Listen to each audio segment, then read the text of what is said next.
Hey, my name is Juan Alvear, also known as Nails by Juan, and I am going to be turning Saweetie's meal at McDonald's, which includes 4-piece chicken nugget meal, french fries, Sprite, a Big Mac, barbecue sauce, and sweet and sour sauce, into a set of nails today. So I just primed the nails. Now I'm going in with the base color. With this nail base, I'm going holographic flakes to add some dimension to the Sprite nail.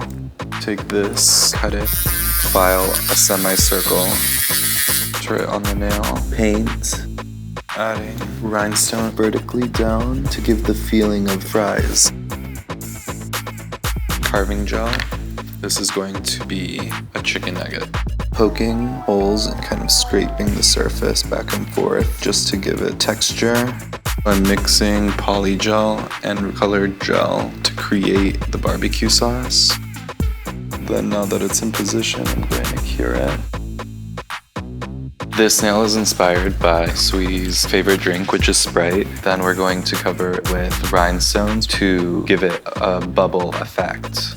For the sweet and sour sauce, I started with a yellow base and then poly gel and gel color to make a 3D color. For the Big Mac nail, added a carving gel, painted it to have the effect of a bun, painted the lettuce, onions, and burger patty, and then finished it off with little sculptured sesame seeds. I love Saweetie's music and I love her style. I think she's always doing cool things. And Saweetie, if you like these nails, DM me.